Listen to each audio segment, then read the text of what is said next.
Morning, everyone. We are super excited today for our latest edition of Island Hopping. Now, today we are not island hopping, but we are exploring one of the most exciting vacation places in Canada to purchase real estate, and that is the Mont Tremblant market in Quebec.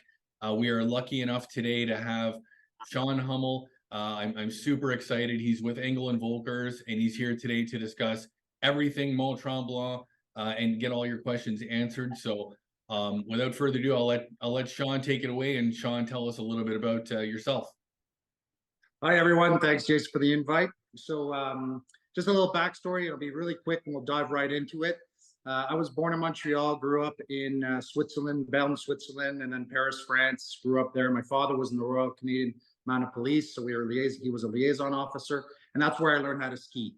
When we came back to Canada, we came back to the headquarters of the RCMP, the Royal Canadian Mounted Police in Ottawa. And that's where I lived starting the age of 13, went to university there, etc. And skied in the Outaouais, which is, for those that don't know us that are from Ottawa, it's about 45 minutes to an hour and a half away of ski hills, a conglomerate of ski hills that are out there. And obviously in the eastern side, Tremblant is one of the largest ski hills. And lately it's been ranked, for the past 20 years and more, #1 ski resort in the Eastern North America. And, that attracts a lot of questions in terms of why is that? And people are coming to discover it. And they've done a fantastic job here of creating this experience, mountain experience that now has become 4-season. That's a bit of background. I came up here teaching skiing and I never left. Amazing. Wow. Okay. So what's your experience been buying and selling properties in Tremblant? What's that kind of look like for you over the past years? So in Tremblant, really, it's a vacation property purchase, right? So I attract more vacationers versus pure investors. Now, lately, with what's been going on, pure investors are coming, but the vacation property has been my market. And that's why I think I've been successful in selling products and why people have been super happy is that there's always an element of personal usage. So I don't call these investments, I call them smart vacation properties. So for example, if you're not going to use the property, it sits empty, well, that's, you're looking at your tax expenses, you're looking at if you took a mortgage, you're looking at all those costs. Well, you can rent it out either through Airbnb or you can also rent it long-term. There is a market now, especially since about 2017. There's been a trend of being able to work from home. Obviously, COVID was a catalyst to that, but that's been what has been great in terms of the vacation property purchase angle that has been really good for the region. It brings in people that really want to use the area, and also it helps round out the monthly payments if you do have a tenant once in a while.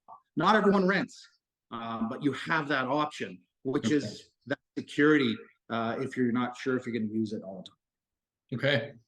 Well, look, I mean, it's an exciting market to work in. You've got tourists, you've got avid skiers, golfers. There's just a lot going on. What's your favorite thing about working in that market? Really, it's the fact that when everyone that comes from the city or from where they are, they leave their grind behind.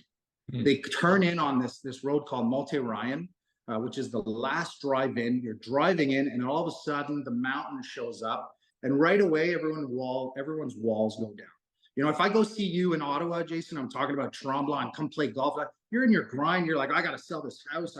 This person needs me to move. They want to move out of the area. You're in your grind. You're not thinking. You're relaxed in your mindset. If you come up to Tremblant, I get to see the Jason, the family man, the guy that hang out with the friends, and so I really get to know everyone. That's really a huge difference. It's like when you hit that multi-rhyme, when you come up to Tremblant, I really get to know everyone personally up here. So that's what the area does for you. I would have to agree 100% with that. You're right. I hadn't thought about that. We don't get quite the same feeling when we're coming back across the ferry to Ottawa. Yeah, exactly. Not quite the same. So why do you think, I mean, you've mentioned some great points, but why do you think people are choosing Tremblant as an investment opportunity? Well, right now, people's lifestyles have changed and people are more flexible. They're capable of working from anywhere in the world. Even their kids are able to, with the flexibility, parents and teachers are a little more flexible letting the kids out of school. So being able to work and live in other areas of the world, vacation property is serving that need. You know, there is a talk and there's a trend where a lot of businesses want the employees to come back at the office 2-3 days a week. I think in Ottawa, I'm hearing about, you know, a minimum federal coming in 3 days a week. Yeah. That leaves 5 days a week in Tremblant, you know. So you're seeing a lot of that trend. It's really able to leave the operations center, if you will, of your Ottawa home, where kids are going to school, you're going to work, coming home, and then you have that vacation style, slow down, work from another area. And Tremblant seems to be a good fit for my Ottawa clients. 100%. And so where for you are most of your buyers coming from?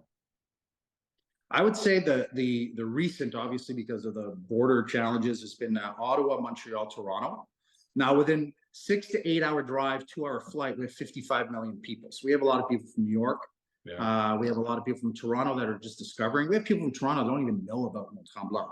You know, like, and in Ottawa now, you're hearing more and more people talk about Mont Tremblant in your conversations and friends and etc. That wasn't the case about 6-7 years ago. Right now, you know, pretty much everyone's starting to know more about this area, and COVID's helped us with that because we have to stay within the country for a while. And the international market is still traveling. So our international markets are New York, Connecticut, England, France, and then we hop down to Mexico, Brazil, Portugal, Brazil, and Mexico. Those are the clients that are starting to come up. Yeah, I mean, I noticed years ago there was a fairly significant segment of European buyers, so they're still there. Yes, they're still coming. They're not buying as much. It's been mostly regional in the past 3-4 years. Okay, and so what's the state of the Tremblant market? What does it look like, and kind of what are you forecasting over the next while? So we've seen obviously a huge uptick, like everyone, and our area has been a little different from what you're seeing in the news. You know, you're hearing news about price corrections, this, that. Tremblant's been holding its price points. We're a little bit in a bubble because of that lifestyle change that people are still looking at moving out of their home. So, for example, in May, I just looked at the statistics because I've been talking to some brokers and clients, and we're saying, yeah, we're still selling. Well, we sold more properties in May than last year, and you know, so that trend is there. So we're in a little bit of a bubble. I do expect a small correction in the middle class property where mortgages are very important to make the financial decision, but not a huge thing. You know, if I put it in perspective and put it in detail, you know, a 2-bedroom property that's about 1,000 square feet on the golf course, walking distance to the village. Let's call it Les Manoirs. They used to sell around 680,000. There's one listed at 635. You know, so that's about. You know, it's not a huge. That's just one though. The other ones are still around 680 to 700,000. Okay, so you've got a lot of options there. Obviously, you've got ski and ski out, you've got on the resort, you've got off the resort, you've got the mountains. You know, what are some of the most popular areas that you find that people are purchasing? It's wherever you're going to use it. Okay. All right. Like there's homes in Tremblant right now, 75,000 square feet, over $100 million. Okay, that are built.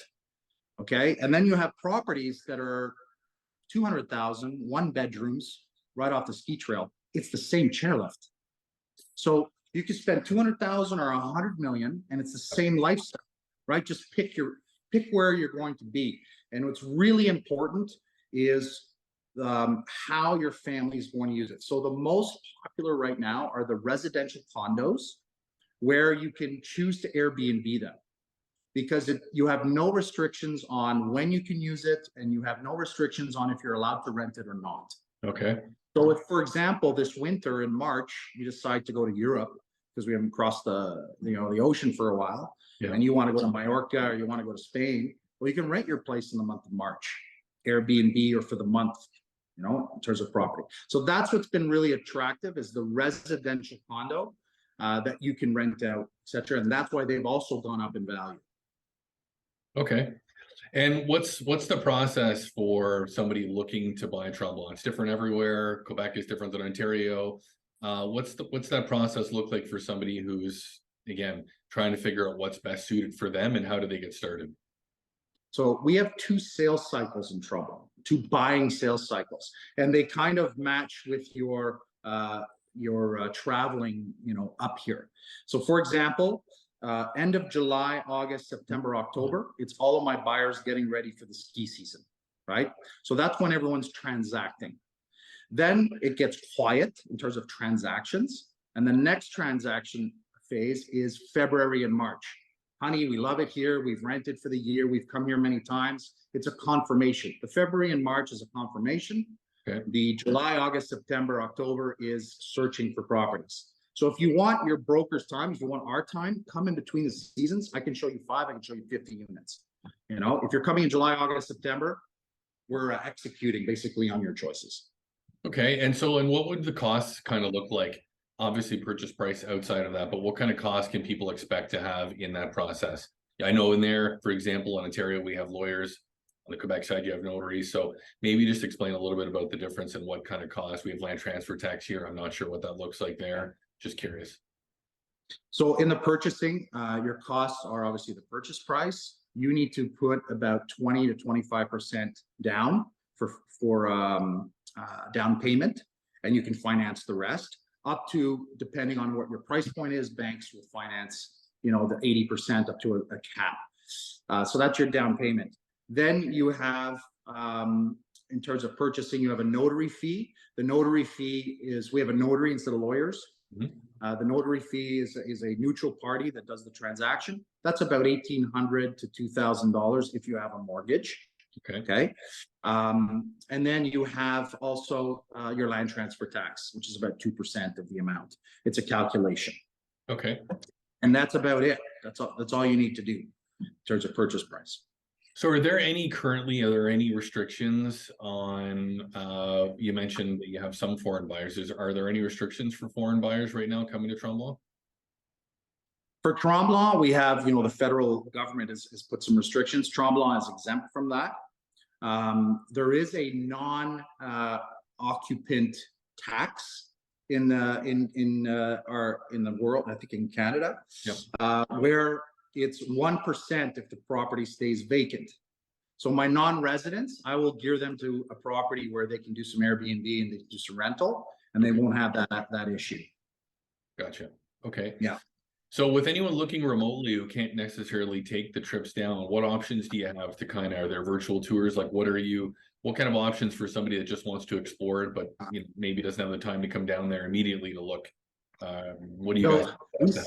We sell a lot. That's a great question. We sell a lot on Zoom and FaceTime. Okay. Our office, our firm, were the developers. We were the sales team for everything on the resorts. We've sold 98% of all of these condos pre-construction. So we have all the floor plans. And if you bought it floor plan 20 years ago, what's the difference of today? At least today, I can walk you through with a Zoom and pictures and all that. So typically what happens is we'll write an offer conditional to a visit.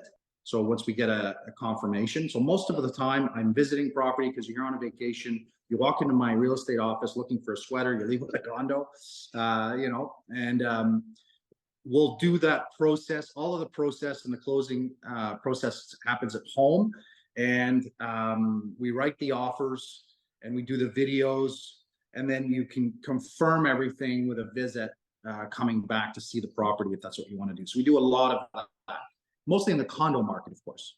Okay, so to follow up on that, so are you seeing, is this a regular, offers are written, they're conveyed, are there conditions that are being accepted there, inspection, financing, or how does that flow in your market? So your typical offer in Tremblant is an offer conditional to financing, which is about 21 days. It takes a little more time to get financing these days. An inspection, about 14 days, and a review of documents. That's if you're in a condominium setting. And the review of documents is the most important, because that's where you see if the condominium association has a roof to change or painting the exterior, if there's a special assessment coming. That's what I really want my clients to leave as a condition. So there's no surprises. And how typically are most people, I mean, obviously you have a lot of different price points and some very high-end price points, but how do you find most people are looking at financing these types of properties? Most people are financing, putting 20% down. Okay. If they're renting. because once you're starting to rent, it has a quasi personal usage and investment, side of it. You have write-offs. So when you can write off your interest, you can write off your condo fees, you can write off, a beer with me because you're a broker, so that's how a lot of people set it up. Okay, interesting. Okay. And so what type of costs on average are associated with actually owning and running a property there? I know there's various different types of properties. So let's take let's a freehold out of that, but a resort type property or a condo related property, what kind of fees, costs are people looking at roughly? So let's use the manoir 2-bedroom Sure. example, Yep. just because we started with that. And there's various options that start around 200,000 for a condo hotel. It's a different structure. We can go into that if we have enough time. If not, we can do it some other time. Sure. So a 2-bedroom, about 1,000 square feet, you're looking at about $13,000, $14,000 in carry costs per year.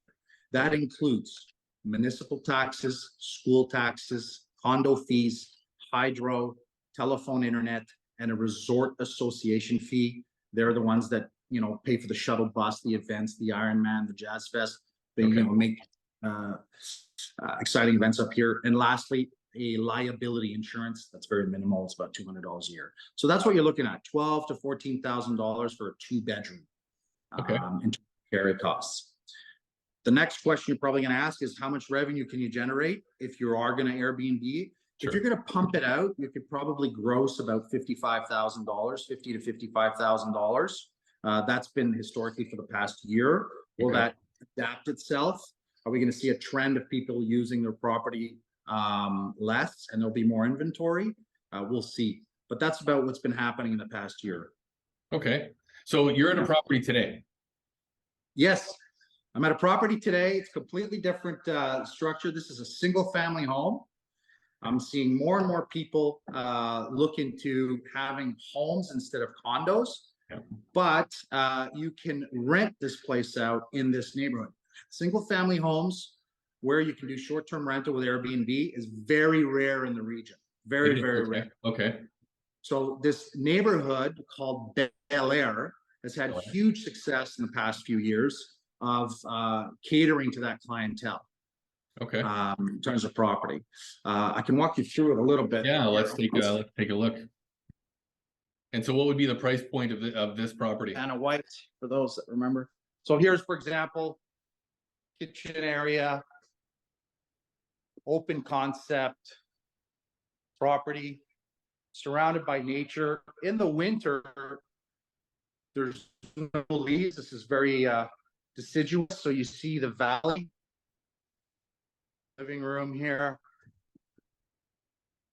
So really, these homes that are used for yourself and for your guests, open concept is really good because you're having supper parties and doing all that, and your guests also like to have lots of rooms, especially if you have a single family home. So this is a 4-bedroom with each an ensuite bathroom. So let me give you an example.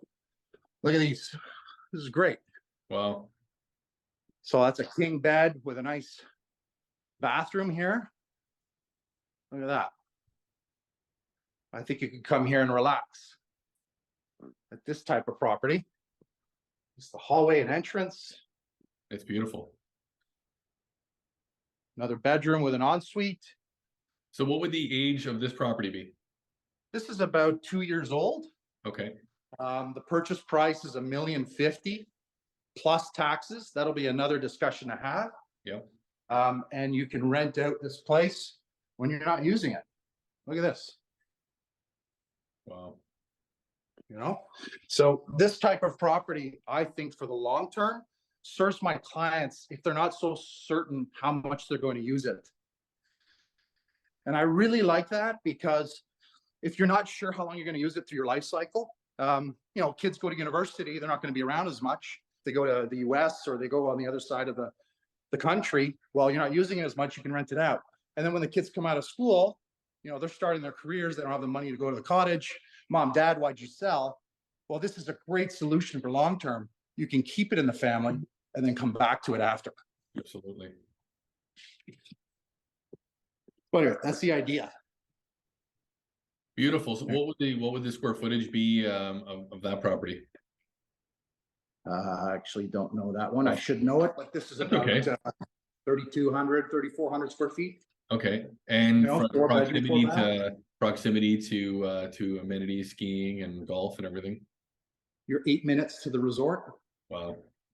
You know, 8 minutes to the resort. So in terms of four season, Yeah. single family homes are popular for that, because in the summer, by the way, we're busier than the winter. You know, in the winter, you have one routine. Mhm. It's get up, go ski, ski, cross country ski, snowshoe, do all that, and then Après-ski. après ski. I go straight to the après ski. The après ski. In the summer, you're doing maybe 2 activities a day. You know, you Okay. might go play tennis, you might go paddle boarding, you might go biking, golfing. So you're changing a little bit in the summer, and the summer has been. I really believe the summer has been the reason Tremblant is becoming more popular, because you're buying 2 properties in one, essentially. Yeah. You're not just buying that winter property. Well, so you brought up a good point earlier. With respect, we were talking a little bit about the costs. And it's something unique to the Quebec market that we see that I don't see in a lot of other markets. It's clients will notice when they're looking online, they may see listings, and the listing will say HST included plus HST. Yes. So can you just explain for everyone wondering what that means? Can you give us a little bit of an insight into that? So this is what's wonderful about, we have a tax advantage in Quebec that no one else has. Rare, which is a great one. Okay, that's my pun and my joke. When you buy the property as a commercial operation, okay, you don't have to pay the GST, QST on the purchase price. Okay, when you're buying from a developer, for example, a new construction, Mhm. you don't have to pay the GST, QST on the purchase price, as long as you do 2 things. One, perform short-term rentals, so weekends, weeks, less than 32 days at Okay. a time. Second, you're using it personally 10% per year or less, 36 days. Okay. Okay. If you do that, you don't have to pay 15% on $1 million. It's $150,000. That's a lot of money. Yeah. So that's a smart way, again, smart vacation property. It's a smart way to buy a vacation property and be able to use it and still declare it as an investment property. You're going to ask me what happens if you want to use it more often? Well, if you go from 10 to 50% usage, you pay a pro rata of those taxes. Oh, okay. If you use 51% of the taxes, of the usage, you'll pay all of the taxes. Okay. Okay. Over 50. Okay. 51. Okay. Here's the wonderful part of it. If you're the person that bought the property where it was plus taxes, you make the decision of what you want to do. And as you use the property more often, you might put some pay more taxes into the property, into the purchase price. You pay it once. In 4 years from now, when the kids come back from university, right, you can reclaim the taxes back, or whenever you want, you can reclaim the taxes back, put it in the rental program. Oh, wow. Okay. Okay, so you can bring it in and out of a commercial operation or residential operation. Okay. If you're the one that bought a property that was plus GST plus QST. Okay. Okay, so Yeah. I'm sure I'll have questions about that, and they can call me back on it. But that is a wonderful tax advantage that we have in Quebec. Okay. That's great. Great explanation. Thanks. Yeah. So what you've mentioned a couple, but so what type of services, management companies, what do you find that most people are doing to rent out their properties? And is it segmented based on the actual product type or price point? What do you find most people are doing? Are they going to full service companies? Are they going to Airbnb? What are they doing? My families that use the property more often will be more hands-on. So they'll do their own Airbnb and have a cleaning person. Okay. And my clients that use it less often will go for full service. So you have companies like Tremblant Prestige, Tremblant Living, Sweet Spot, all these companies. There's more of them. Sorry if I forgot. That are great service. We're very used to hands-off ownership up here for our clients. So you can be as involved or as not involved as you want in terms of managing property up here.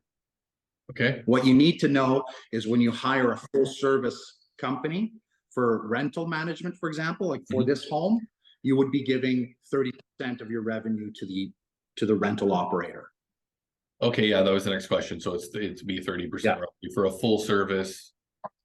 Yeah, it depends on some are down to 25 and the highest being 45. Okay. Okay. Nice. Okay. So what types of, I mean, we talked a little bit about it, but are there products out there that have a better kind of rate of return for somebody that's more of an investor than the family usage? Are there products that do better than others from that standpoint? If you're going to look at revenue, there are a few properties. There's the condo hotel structure. We can get into that. The condo hotel structure, if you're going to buy in those, it's the hotels like the Fairmont, the Marriott, the Westin. The banner hotels tend to have higher return. My benchmark blue chip property would be the Marriott. And for your viewers, I could probably send you a cash flow of one of those properties. Okay. Just so they can see the revenue expenses and they'll know right away. The second one is when you're going to residential, 2 bedrooms are the easiest because for the 3rd bedroom, you're paying that much more for the property. You have more carry costs and you don't generate much more revenue. Okay. The best ones are 4-bedroom and up because you're getting families, you're getting big rentals, you're getting big numbers on a short amount of time. Interesting. Okay. Wow. So, okay. So we talked a little bit about this before we got on, but Ottawa, you know, our market's been kind of up and down.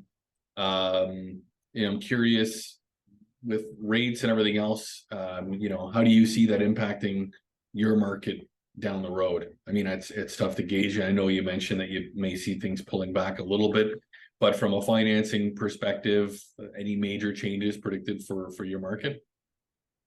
I think that, of course, it's going to slow down a little bit. People will need to adjust their home budgets with inflation and everything. Once they get a grasp of that and they have an idea where it's going to go, you know, Tremblant has passed a chasm where, you know, they continue to come up here. I think the rental properties, you know, people wanting to rent is a great way to counter a higher interest rate and inflation, etc. So you might see people renting, not all the time because they want to use it. Especially my Ottawa people, you guys are it's so easy to jump in the car and come up. But my luxury properties are continuing to come up. It's unbelievable, the wealth that's coming in this area, the homes that are being built. You know, a ski and scout townhouse, in my opinion, is the best property in Tremblant for the long term. You can't go wrong with that. Now it's a luxury property. You're in for about 2.3 million, ski and ski out. But that product in the long term is the blue chip property that's going to hold its value for the long term. Oh, okay. Well, that's good. Yeah. So any upcoming developments, any particular areas that you know that you think people should be considering or looking at that are down the road? Yeah, we have Versant Soleil, which is we have 3 sides of the mountain. Versant Soleil, we've had a master plan for that area for 20 years now. And finally, it's coming along. We have a developer called Brivia, who's come in, a third-party developer, and has started a project called Mont Tremblant. And that area is a ski and ski out area. It's going to take a little bit of time to grow. I think that because of that development, more activity, they're attracting people to Tremblant, but they're buying on the south side, the current side, because when you're on the south side, everything's already there and established and mature. Sure. So for my pioneer buyers, looking long-term, Versant Soleil, they have Mont Tremblant in Austria as a development, which is great. Oh, wow. Okay. Amazing. Yeah. Okay. Well, look, some amazing information today, Sean. Thank you so much. I guess anything that we didn't touch on that you think is important to mention, and any kind of final advice for somebody considering this? How do they get a hold of you? Lots of questions there, but I guess final advice and anything that we didn't cover today. So, you know, you have to use the area. If you're really not sure as a family, rent for a season. You know, come in here and rent for a full season and overspend on a rental. You can't overspend on rent. You want to have it, you want to go all in on it, right? And You then want to be 100% confident in what you're going to do, right? So yeah, that's amazing. Overspend on a rental, take it all and experience it for the season, a summer season or a winter season. Yep. And that can be your, you know, your test. I mean, that's the best way to really find out if you want to come up here and if the family's going to fall over the area. That's been what's been doing it. I don't sell anybody Tremblant. Tremblant sells itself. I just facilitate the size of it, and I adapt to what your needs are. Well, I like skiing, or I like golfing, etc. So I think that's an important thing, is you need to find out if the family's going to use it. It always comes down to that. And think about when you're not going to use it. Can I rent it? Do I want to rent it? Do I not? Do I like people sleeping in my bed? That's how we help you out. For me, my office is right on the resort. It's on the pedestrian village, Rue des Remparts. The Engel Völkers office has been there. We're owned by the mountain. Station Mont Tremblant owns our brokerage. Okay. So I work for them, essentially. So I have a lot of the inside information on the resort. We are a group of 4 brokers to take care of you if I'm not available at the time. And yeah, come by, see us. Life too. So you have a team there to support people looking, right? Yeah, we're getting busier. You know, I'm getting busier, and it's stressful when I can't answer to everyone. And that's why we've started to grow, you know, just through the need of taking care of everyone's needs. I really try to answer as fast as I can, and I have not been able to be as fast, which is why I've surrounded myself with some fantastic people to help out anyone that has an interest in Tremblant. Amazing. Look, thank you so much for all the info today. You've definitely answered all of our questions. You've cleared things up. Hopefully you've provided some amazing value to anyone considering. We're gonna have all your contact information attached in here, so that anyone that's considering Tremblant or wants to discuss it a little bit more can reach out to you and your team. So thank you so much for coming on today. It's so very much appreciated, Sean.